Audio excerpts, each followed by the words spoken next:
Diamond P Sports presents the fastest sport on wheels, championship drag racing.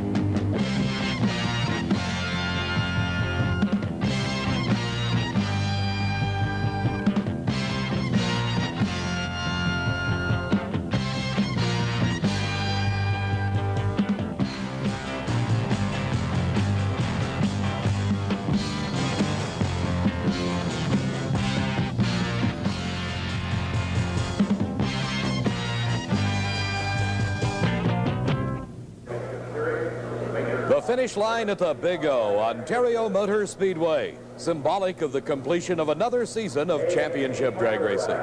This race brings to a close the World Championship Series, with the battle still being waged in the two top pro categories.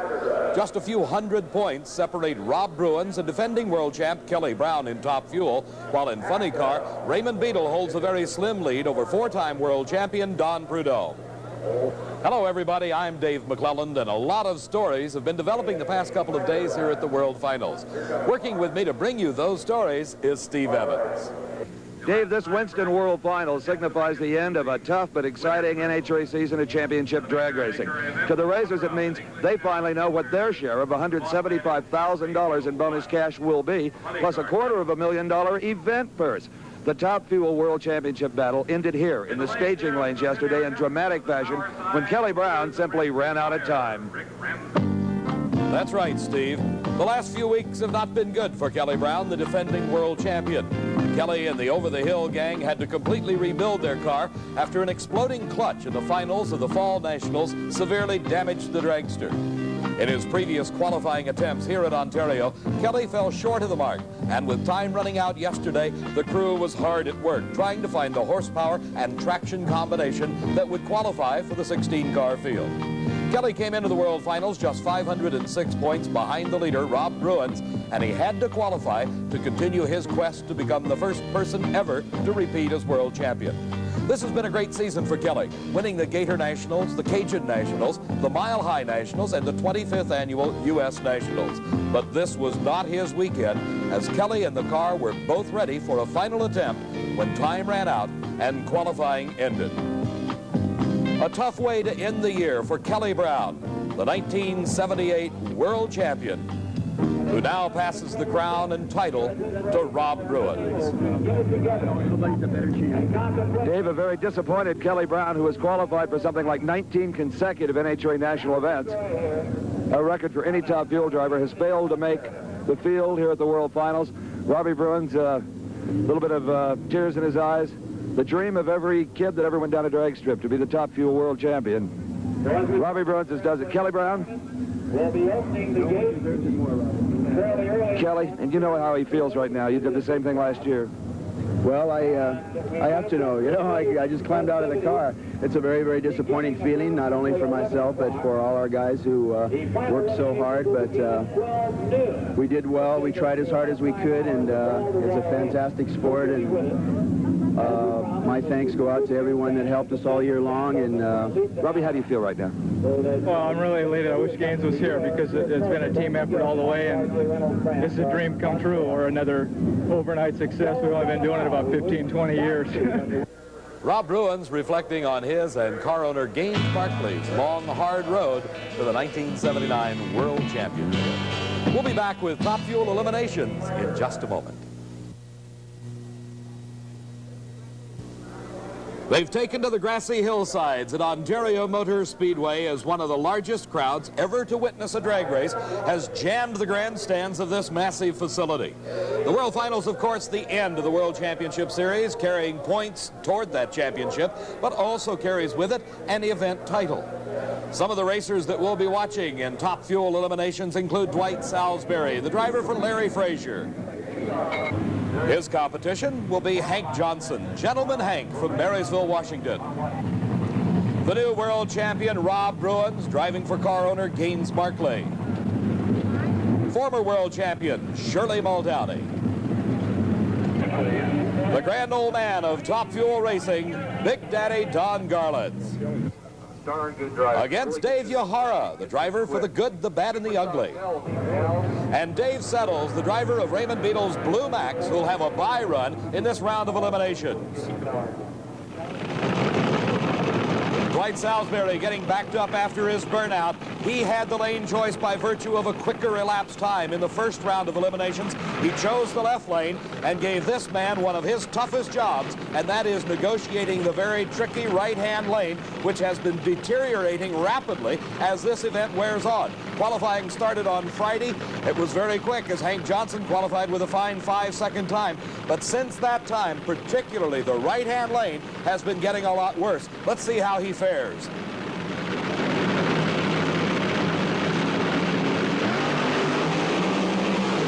Both cars go up in smoke, but Dwight Salisbury recovers first and wins the race by just a few feet. 6.33 seconds elapsed time to Hank Johnson's losing 6:36.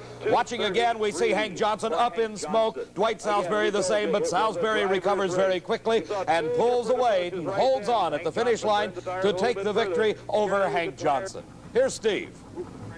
Dwight Salisbury got down here, Dave, and didn't even know who won. You did. It was close. He was right there. I saw him on the light. 300ths of a second, Dwight. Well, that was... Whoever recovers first from the tire smoking. Yeah, we got awful loose. I shifted it as quick as I could, and I didn't think I was going to catch him. But it was pulling hard on top. What was our speed? Oh, I didn't hear the speed. Is the track getting any better, Dwight, or is it deteriorating? We didn't change it any, and it smoked the tires that time, so my guess it's going away. We might have to back her down a little bit. Okay, Dwight Salisbury says it's not getting any better out there, Dave. Steve, it's going to be a driver's race. There's no doubt about that, as we have on the starting line a pair of world champions. The 1977 world champ, the only lady licensed to drive the Top Fuel dragsters, Shirley Muldowney. She is competing against the new world champion, Rob Bruins, driving for Gaines Markley. And it is Shirley with the lane that has been giving everybody such trouble. That smoke you see coming off the tires, that is literally burning the rubber. They are burning those tires as there's not enough traction to handle the 2,000 horsepower. The lane choice going to Rob Bruins. He takes the left lane, obviously the better of the two. Shirley has got to try to master that tricky right-hand lane. And she smokes the tires. Rob Bruins pulls ahead and maintains about a car length lead to the finish line. It's Rob Bruins winning it 6.18 seconds. He'd love to double up, take the World Championship title and the World Finals event title all in the same day. You can see as he pulls away, Shirley Muldowney losing traction, giving the lead at that point to Rob Bruins, and he was never to be headed at the finish line. Shirley ran 238 miles an hour to try to catch Rob in a valiant effort. Dave, Rob Bruins running over to give a hug and condolences to Shirley Muldowney. Shirley, he's living up to that World Championship title, isn't he? Oh, he sure is. He'll make a great world champion. And you had it a few years ago. Make a nice couple. Good for drag racing, both of you. Thanks, Steve. I'm following in some excellent footsteps. There's been great champions ahead of me. It's an honor, really an honor. He's good for drag racing, isn't he, Steve? Oh, you both are. Shirley Muldowney and Rob Bruins, class drag racers. First class all the way, Steve, as Shirley, the 1977 world champion, Rob Bruins, of course, the 79. The grand old man, Big Daddy Don Garlitz, has the lane choice, and he's taken, obviously, the left-hand lane, as Dave Yohara with a real strong burnout. This is intentional, that smoking of the tires. The reason the tires work much better when they are hot, and the burnout is done out of a puddle of water. Here, let's watch.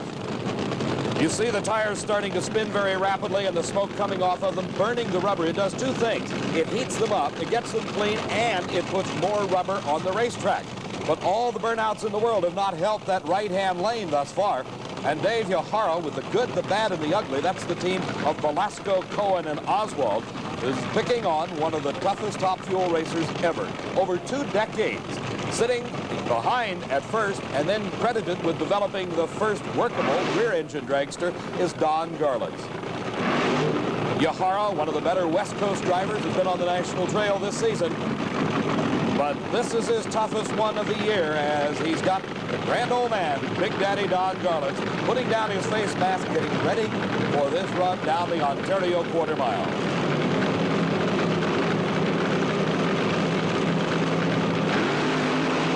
Garlitz leads very hard. Yohara smokes the tires, almost to be expected. And look at Garlitz with the lead. And how about this? Low elapsed time of eliminations, 6.06. His speed, 240 miles an hour, and not a wisp of tire smoke off Big Daddy's car, as by about a 6 car length or more lead and extending it, he beats Dave Yohara. 6:06. We've called this a driver's race, and there's no better driver of a Top Fuel dragster today than Big Daddy Don Garlits. Over 20 years of driving Top Fuel cars down racetracks all over the world has certainly made this crafty veteran the favorite in this event, as he holds low elapsed time thus far at 6.06 seconds. Dave settles at the wheel of the Blue Max. He has a bye run, a single. His competition was to have been Larry Dixon. He had an easy go in round one as Dixon's competition, Terry Capp, broke on the starting line, but Larry crossed the center line during his run and was disqualified. So a single for Dave Settles in the Blue Max, trying for lane choice. Let's see if he gets it.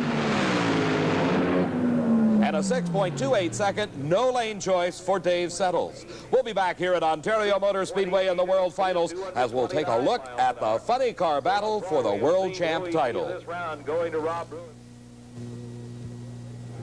After a full season of racing in the World Championship Series, only 324 points separate Raymond Beadle from the defending world champ, Don Prudhomme. Earlier today, Steve talked to both racers. Don Prudhomme, you've owned that #1 on the side of your car for 4 consecutive years. What do you have to accomplish today to keep it? Well, it's going to be a difficult chore. If I go to the last round with Raymond Beadle, along the way, I'd have to set both ends of the national record. In track conditions the way they are, that looks doubtful. Or Raymond Beadle has to go out first round or second round, and I need to win the race. You'd like to have qualified higher where you had lane choice? Well, I certainly would, yeah. It's been a difficult track for us here, and we've been having our share of problems, and it's unfortunate at the end of the year that that happens. And Tom McEwen will go right after you round one. Oh, yeah, certainly, but I'm going to go right after him, too, and the race isn't over, and we'll see. Raymond Beadle, the Funny Car World Championship is within your grasp here today. Just exactly what does the Blue Max crew have to do to take that #1 off of Don Prudhomme's car and put it on yours? Of course, we need to stick within one round of Snake, but primarily we're concentrating on winning the race, because we win the race, we'll definitely have the championship. Now, do you feel you have an advantage? You're qualified quicker? Maybe you've got a handle on it? We do have a little advantage there. We qualified in the top half of the field. Snake qualified in the bottom half, which gives us lane choice, and I think that's going to be very decisive in this race, being that yesterday and the day before, the tire lane was definitely had an advantage over the other one. That's the way it was earlier. Right now, the first of these two critical races is on the starting line at Ontario Motor Speedway. Raymond Beadle of Dallas, Texas, the famed Blue Max. It's been a long season, and it was just a couple of weeks ago when Beadle moved ahead of Prudhomme by 324 points when he won the Fall Nationals title at Seattle International Raceway. Raymond also winning the Summer Nationals in his quest for the lead in the World Championship Series. His competition on the line right now is Jeb Adolph, and Adolph is having problems with Pat Johnson's car. He cannot get it into reverse. He's down track after his burnout, trying to get the car to back up. Now, here it comes back. He may be having problems with the shifter, and what a break that would be for Raymond Beadle in this first round. As he said earlier, he needs to win each round and stay ahead of Don Prudhomme in his quest for the World Champions title. Again, still some problems with Adolph as Beadle begins to move to the starting line, and he may get the break that he needed. A single in the first round for Raymond Beadle. And the all-important World Championship Series points keeps mounting for the Blue Max. The elapsed time, only 6.63, but the most important thing is the round win to keep him ahead of the Snake. Well, that's one down. That must relieve a little of the tension, the pressure. Well, that's a little bit. This one here is the one that's going to decide, though, Steve. On the starting line right now. McEwen said, don't worry. Is that what he said? That's what he told me, so we'll see what him and Billy Bones come up with. Don Prudhomme needs to win this race to stay alive in his quest for an unprecedented 5th World Champion title. That would make him 5 in a row, unheard of in all of motorsports. Thousands of eyes on the starting line, and none with more interest than Raymond Beadle's crew. Dave, the Blue Max crew walking out to the edge of the racetrack, all but praying for Tom the Mongoose McEwen. McEwen assured him, I'll get him for you guys. We'll see. And they're on the starting line finishing their burnout procedure. Tom McEwen, the Mongoose, Don Prudhomme, the Snake. They've met many times before, but for Don Prudhomme, this is the most critical in his quest for the World Champion title. The burnouts are finished. They're approaching the starting line at Ontario Motor Speedway. And it'll be Tom McEwen out first. Prudhomme smokes the tires. It's over.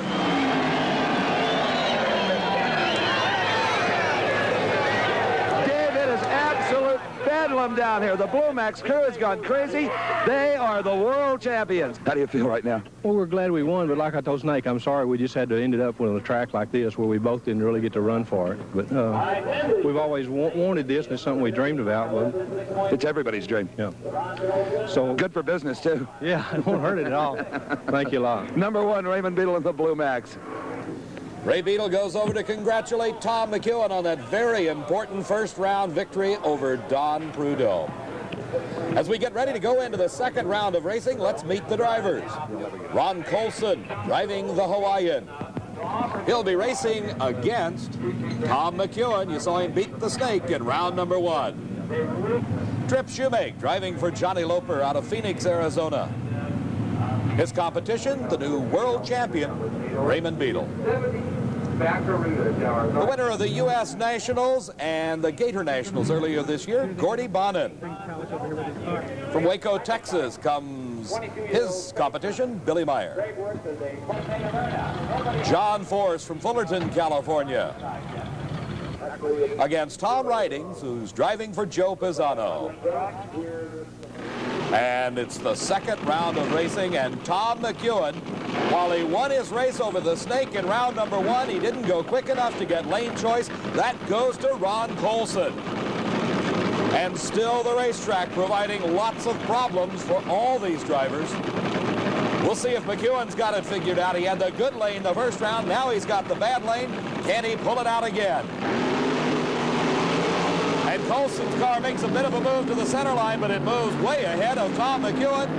And Ron Colson wins at 6.35 seconds at 236 miles an hour. A fine time. You see Colson driving away from the center line as McEwen just not enough horsepower to pull him across the finish line ahead of Colson. Ron Colson, the crew of Roland Leong's Hawaiian, heading down to pick him up. Colson, one of the finer drivers around the country, going over, offering condolences to Tom McEwen. But McEwen had his victory in round 1 when he defeated Prudhomme. And here's the world champion, Raymond Beadle. And Beadle also in round 1 won his race, won the world championship, but lost the lane choice.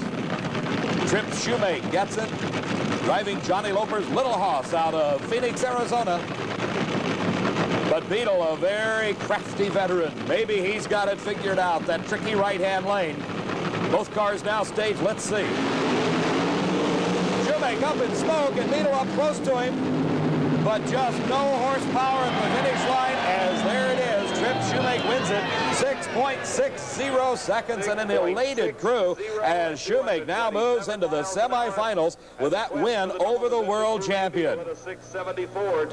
Coming up, we'll take a look as we see the two cars pulling off the track, just how it happened. As Shoemake strikes the tires right there, you can see the car lunge when he changes gears, and he pulls ahead of Beadle. Beadle way down on power, trying to get off the starting line without smoking the tires. He did, but he lost the race. Trip Shoemake and his pretty wife Susie from Phoenix, Arizona, celebrating going into the semifinals. Been a long time since you've seen the semis, Tripper. Last time I got here was Englishtown, and then I ended up stumbling against Raymond. And we had a hard season, and the track is less than ideal today. But Loper and I never give up. This guy's tough, boy. I mean, we can knock him down. He comes right back. Don Garlitz was talking down here earlier. He says he's taking powder out of his car and going quicker. Yeah, the thing is, with the way our fuel system's set up, we take power out, we drop off a half a second. Right now, I just learned how to drive on a dirt track. I can just drive her on down. Okay, going into the semifinal round is Trip Shoemake, also known as 240 Shorty. And a tough racetrack faces Waco Billy Meyer, and a tough competitor in that other lane is Gordy Bonin. The Canadian has already won the U.S. Nationals this year and set a new speed record at over 246 miles an hour for Gordy Bonin. But Billy Meyer has a twofold job here. One, he has got to defeat Bonin, which is hard enough, but he's also got to figure out that right-hand lane, which has proved very difficult so far today. He leaves well, but there's no power there. As you can see, Gordy Bonin just pulls away to a very easy win, a fine 6.40. His speed 234 miles an hour. Bonin moves into the semifinals. Here you see they leave the starting line together, and right there at that point the race is over unless something breaks, because Bonin moves well ahead of Billy Meyer and takes an easy win to go into the semis.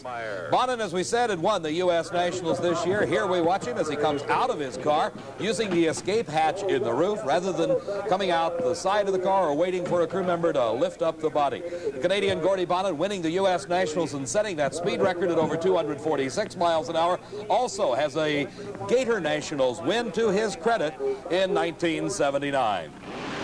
From Fullerton, California comes the Corvette of John Force. This is the final race in the second round of funny car eliminations. Alongside of Force and in the left-hand lane, or the good lane, is Joe Pisano's car, driven by Tom Ridings. Ridings has advanced up from the Pro Comp ranks. Those are the alcohol-burning funny cars. Now in the nitro burner of Joe Pisano and smoking the tires, going all over the racetrack is Ridings. He's still in it, but from behind comes John Force, just sticking with it at 7.23 seconds. Hardly any time to talk about, but it's all important as to who gets to the finish line first. The times really mean very little except for lane choice, but it's who's at the finish line first. That's what counts. The losing time for Tom Ridings was a 7:27. As we watch, we see Ridings going up in smoke just a few hundred feet off the starting line. The car drifting sideways. He gets it back straight. It goes sideways again. He drives it straight again. He gets back in it on the power, but here comes Force. And look at the Corvette move by just at the very few final feet. John Force, that's one you might have thought you lost had you not stuck with it. Steve, I made one of those all-time screw-ups. I left the starting line in high gear. I can't believe I did it. My car was weird acting. I went out there and just did everything wrong. Pedaled it, hit it, but I seen he was in trouble, and I recovered it, reached down and shifted it in high gear, and I was in high gear. I got to apologize to my guys because they worked hard, and I screwed it up, and the Lord just let us pull that one right out of the bag. You've got a reprieve as you go to the semifinals. You'll never do that again, probably. Oh, I'm going to make a lot of mistakes before this thing's over, but that's a killer to be that dumb. It's dumb. It's the pressure. When I got in the glue box, the car was sideways coming out, and I had to pedal it. So I thought, well, I'll leave it in high gear and try to do another drive with it to save from wearing the clutch. And when I backed up, my whole program changed, and I never thought to put it back in low. And it was just one of those dumb. Seems to me it takes a heck of a guy to admit it. I'm a heck of a guy. Okay, John Force goes into the semifinals with the Wendy's car. We'll be back with more racing from the World Finals in just a moment. Back at Ontario Motor Speedway in the National Hot Rod Association World Finals, a special treat for the fans. This is a replica of a 1929 Model A Ford panel truck, driven by none other than Wild Bill Shrewsbury. Behind Bill sits an alcohol-burning supercharged Hemi engine that puts the panel truck on its rear wheels. And it stays on its rear wheels all the way through the quarter mile and a lot more. Sparks flying from the skid plates at the back of the car. The Model A Berry Wagon heads down the track. Wild Bill Shrewsbury at the controls. Well past the finish line, Bill Shrewsbury sets it down. A real treat for the fans at the World Finals. In the pits, another treat for another man. Well, Dave, if Raymond Beadle was at all down about losing here in the second round, I think his spirits just took a sudden rise. Wandering through the pit area, we find Harvey Chandler of the English Leather Company presenting Raymond Beadle with a check for $10,000. A nice little bonus for the World Championship. I thought that would be a nice kicker. For Raymond, a $10,000 bonus on top of the $15,000 World Champion prize. In other action, World Champs were crowned in the sportsman category. In stock eliminator, Ray Cook gave away the head start in this handicap race to the Ford Mustang of Jeff Powers. But halfway down the course, here comes Ray Cook, and the Hillside, New Jersey native takes the stock eliminator title. She became the 7th woman ever to win an NHRA national event, and Amy Falk defeated Bob Marshall to win the Superstock World Champion crown. Amy Falk. It was his 5th trip to the final round, And he finally pulled it out as Garley Daniels Jr. defeated Jim Allen. Daniels, driving the Chevrolet, won the world champion title in modified eliminator. In competition, the big head start went to Larry Torres, but the roadster of Robert Newberry came from behind and was first to the finish line for the competition eliminator world champion title. In Pro Comp, it was his 6th event win of the season. He is the Grace Cup champion and now the world champion, Billy Williams of Torrance, California, defeating Brian Raymer. In Pro Stock Motorcycle, Terry Vance in the near lane going a little bit crooked as Bob Carpenter took that measure to take the win. In Top Fuel Motorcycle, the runner-up at the U.S. Nationals, Jim Bernard, defeated Pee Wee Gleason at the World Finals. Back to racing, and it is Pro Stock Eliminator semifinal round. Dino Don Nicholson of Orange, California at the wheel of the Ford Mustang, and what a story here. Earlier this season, Dino Don and Ronnie Sox ran into each other. That's right, they collided on a racetrack. Both cars were totally demolished. The drivers A-OK, but Nicholson having to go back to his earlier Ford Mustang. It's a couple of years old, but the driver is 52, and he's still right in there with the best of them. Against him, the winningest Chevrolet of Frank Iaconio and Ray Allen, and it's a whole shot for Frank Iaconio, and he extends his lead at the finish. Iaconio wins it 8.66 seconds to a slowing 8.82 for Dino Don Nicholson. You see Nicholson start to drift towards the outside edge of the track, and then he comes back in towards the center of his lane. That was just enough to give the edge, as allowing Frank Iaconio to pull ahead. And Iaconio will be in the finals against one of these two cars, the Chevrolet of Rare and Morrison from Arlington, Texas. Lee Shepard doing the driving against Bob Glidden, the defending world champion. In fact, he is the 1979 world champ, having wrapped up the title before the world finals ever got underway. For the 15th straight time, Bob Glidden has qualified in the #1 position. The lane just as tricky, that right-hand lane for the Pro Stock cars, as it is for the higher horsepower entries. And Glidden, with a quicker elapsed time the previous round, uses every bit of his horsepower in that Plymouth Arrow to his advantage as he takes the measure of Lee Shepard, 8.60. So he will have lane choice going into the finals against Frank Iaconio. Here you see a close race for the first 100 foot or so, and then it is Bob Glidden all the way to the finish. Frank Iaconio in the final. Coming up, we'll be seeing the semifinals of Top Fuel and Funny Car at the World Finals. Back at Ontario Motor Speedway, I'm Dave McClelland, and people are sitting everywhere ready for the action in semifinal round of Top Fuel Eliminator. Dwight Salisbury driving for Larry Frazier does a smoky burnout in that right-hand lane. Again, the burnout designed to heat up the tires, and in this case particularly, put down as much rubber on the racing surface as is possible, because they're trying everything to figure out what to do with this tricky traction condition that exists in that right-hand lane. The competition for Larry Frazier and Dwight Salisbury, the new world champion, Rob Bruins. He's driving the car owned by Gaines Barkley, hailing from a suburb of Seattle, Washington. Salisbury retiring for a couple of years after campaigning his own car for a number of years, then jumping back into the driver's seat in the middle of this season and doing very well for car owner Larry Frazier. Of course, you know the story on Rob Bruins. He parlayed a series of divisional event wins and some fine showings at national events around the country to the 1979 World Champion title.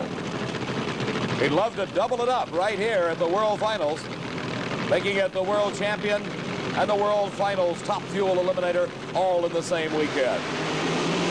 And a smoky lead by Dwight Salisbury. The track just not enough traction to hold the 2,000 plus horsepower. I'm sure it's detuned from that point. As you see, just frying the tires is Dwight Salisbury, and that's all Rob Bruins needed to set low elapsed time of eliminations at 6.04 seconds. Bruins with that 6.04 getting out of his car, hoping it will hold up to where he can get the lane choice for the finals. It will be against one of these two drivers, Big Daddy Don Garlits or Dave Settles. The final race of the semifinal round, the Blue Max Dragster. The car's owned by Raymond Beadle, Foster Yancey, and Brad Camp. And Dave Settles, a very competent driver out of Dallas, Texas, does the driving. But he's got his work cut out for him as Big Daddy Don Garlits has got that left-hand lane. He ran a fine 6.06 seconds in it the round before. And Garlits easily outdistancing Settles, but the lane choice will go to Bruin, 6.08 seconds at 240 miles an hour. So it may be the break that Bruins needs to double it up. The world champion and the world finals champ all in the same weekend. Garlits, as you can see, just extends his lead with that fine 6.08 at 240 miles an hour. Big Daddy, you mentioned earlier you'd been taking power out of the engine. What do you do now as Rob Bruins will no doubt put you in that right-hand lane for the final? I'll tune for that lane. Is it possible as it cools off that that lane could get a little better? You can win this race out of that lane. With what tactic? I don't want to talk about that. Big Daddy being a little cagey, and who wouldn't be, going against Rob Bruins for a lot of money. Not about ready to give away the secrets that he may try to use as he goes into the final of Top Fuel Eliminator against Rob Bruins. Here is Gordy Bonham, the Nationals champion. He's got that right lane. Let's see how he can do as he comes up against the Hawaiian, the car owned by Roland Leong and driven by Ron Colson. In the previous round, Colson ran a 6.35 second elapsed time, while Bonham ran a 6.40. Just 0.05 of a second separated their performances. Bear in mind they were both in the left lane in the previous round, and by virtue of the lower ET, the lane choice going to Ron Colson here in the semifinals.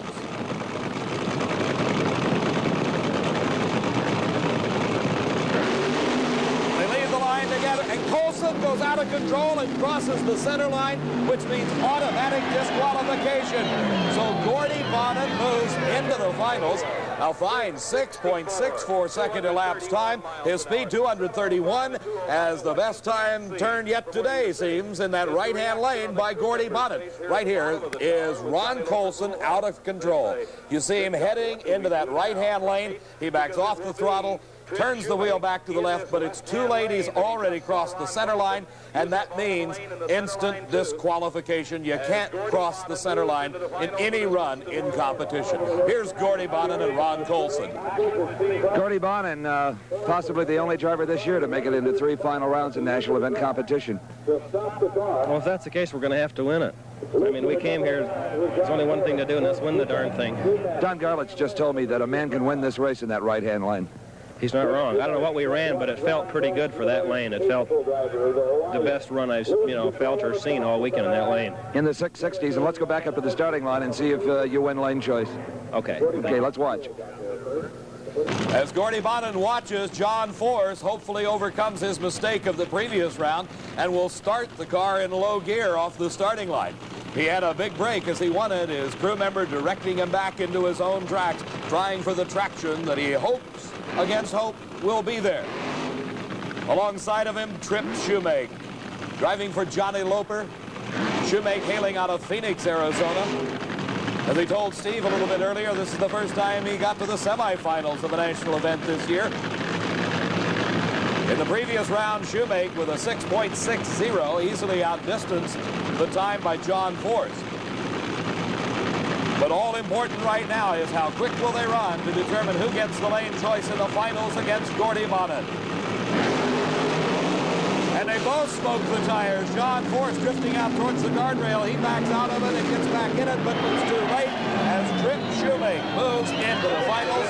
His elapsed time, 6.88 seconds, and a dejected crew member heads back for John Force's crew to go down and tow the car back as race day is over for John Force. You see the two cars both losing traction right off the starting line, and Shoemake, recovering the quickest, gets the traction back and gets across the finish line first. Well, the little guy is walking tall here today at the World Finals. I think this is your first ever final round appearance, and it's a big race. It is. It's the first time I've ever been in an NHRA final. Wow. I'm awed. Now, you won't have lane choice, but it's beginning to look like it's evening out. Yeah, Yeah, I don't. I'm not really sure what to do, but it's been so much luck all day. You know, I figure we can just at least as long as we're in the final, it helps out my crew and helps out everybody. You know, it's been a long weekend. Pumps everybody up for the season to come. Yeah, we had such a bad season anyway, and then to finish. You had a lot of fires, a lot of burned up bodies. Yes, our second car and my third fire suit. Trip Shoemaker. It hasn't been a good year, but things are looking up here in the final race of the season. Wife Susie in here, John Loper, who owns the car. Back to you, David. Steve, we're getting set for the finals of Top Fuel, Funny Car, and Pro Stock here at the World Finals. It's incredible the amount of work that is performed on these cars in the short time between the rounds of elimination. In Trip Shoemaker's area crewman taking the wheels and tires off, while car owner Johnny Loper under the rear of the vehicle checking something out in the rear end. Wife Susie Shoemaker somewhat pensive as she is watching the crew working on the car, and driver and husband Trip Shoemaker in adjusting the clutch and working on the rear of the motor. Let's go over to Gordy Bonnen's pit. There's a real thrash going on here at the Canadian pacemaker car of Gordy Bonnen. Jerry Verhill's the crew chief. I understand you haven't heard a thing. What's all this thrash? Well, we want to win, so we thought we'd better look and make sure. You know, these things they can break and you don't even know it. So. U.S. Nationals, you didn't hurt a part, but you field strip at every run. We put 8 pistons in it today to start with, because the 8 that were in when we got here were from Indy. How about your driver here? What do you think of his job today? Doing fine, just like always. Don't worry about him. Do you talk to him at all? Do you give him any advice on driving? He doesn't bother you about the motor, you don't bother him. I take care of this and he takes care of that, and if we both do our job, we'll come out okay, right? And it's been a great team so far. Yeah, I think so. While the funny cars get ready, it's time for the finals in Pro Stock. Wearing the big number 1 is the Plymouth Arrow of Bob Glidden, signifying he's the defending world champion, and he's also the new world champ, having wrapped up that title before ever coming to Ontario in the World Finals. He's racing against the only man to beat him this year, Frank Iaconio from Totowa, New Jersey, in the Chevy Camaro. And a whole shot for Iaconio puts him about a foot ahead of Glidden. Can he hold on for the win? Oh, what a close race to the finish. And it's Bob Glidden who wins it. A tremendous close race. 8.65 seconds. The winning time for Glidden, 8.74 seconds. Almost a tenth of a second slower, but a lot quicker off the starting line was Frank Iaconio. At the finish, though, it's where it's important, and that's where Bob Glidden gets first by just a matter of inches. Dave Bob Glidden trying to shed himself of all of the safety equipment. You can see the sturdy roll cage built in this car that houses a man who has broken yet another record, drag racing's first ever 5-time world champion. Congratulations. Thank you, Steve. We had to race for this one. Oh, those guys are terrible on me. I'll tell you, Iaconio was really tough on me. They're really the only guys that have beaten you with any consistency at all. Well, they've got their car, their performance is really good, and Iaconio is quite a driver. Well, congratulations to you, Etta, the boys. It's great. 5 times world champ, Bob Glidden. Thank you. You bet. Back on the starting line, all the work is over for the funny cars as they're backing through their own smoke after a long burnout. Trip Shoemaker has the problem of the right-hand lane as wife Susie backing him into his own track, hoping that he can find the traction that no one else has found. His competition, Gordy Bonnen, won his race in that right-hand lane the previous round as Ron Colson crossed the center line, and he ran quick enough to gain the lane choice over Trip Shoemaker. But this track has been very tricky in both lanes all day long. So it really is anybody's race at this time. Both very competent, very capable drivers. The third appearance in the finals of the national event. Thus far in 1979 for Gordy Bonnen. As you heard Trip tell us earlier, this is the first time he's ever been there, and he's almost in awe of the whole thing. The burnouts are over. Crew Chief Jerry Verhill directing driver Gordy Bonnen to the starting line. Shoemaker approaching those light beams for the electronic starting system known as the Christmas tree. The tree goes green, and both cars smoke the tires. Gordy Bonnen recovers and heads across the finish line first. For the third time this season, Gordy Bonnen wins an NHRA national event. The elapsed time for Bonin, 6.53 at 234 miles an hour. You see Shoemake just smoking the tires ever so slightly, but he's obviously down on power as Gordy Bonin streaks across the finish line to take home the World Finals title back to Delta, British Columbia, Canada. Well, out the jack-in-the-box comes Dave McClellan as he has won the Winston World Finals, Super Nationals, and Funny Car Eliminator. The World Championship may be going to Raymond Beadle, but you're the only guy all year in Funny Car that won 3 national events. Congrats. Thanks, Steve. What a battle. You're bushed, huh? I'm mentally exhausted. I mean, to figure this track out, Jerry and I have been put in 100 hours this weekend. Were you a little worried when you saw him maybe get out first that he would hook up in that line? No, his car always moves real hard in the start line. We got this thing choked up so bad that it's like at Indy. The thing leaves real bad, but... Choked up, you mean what?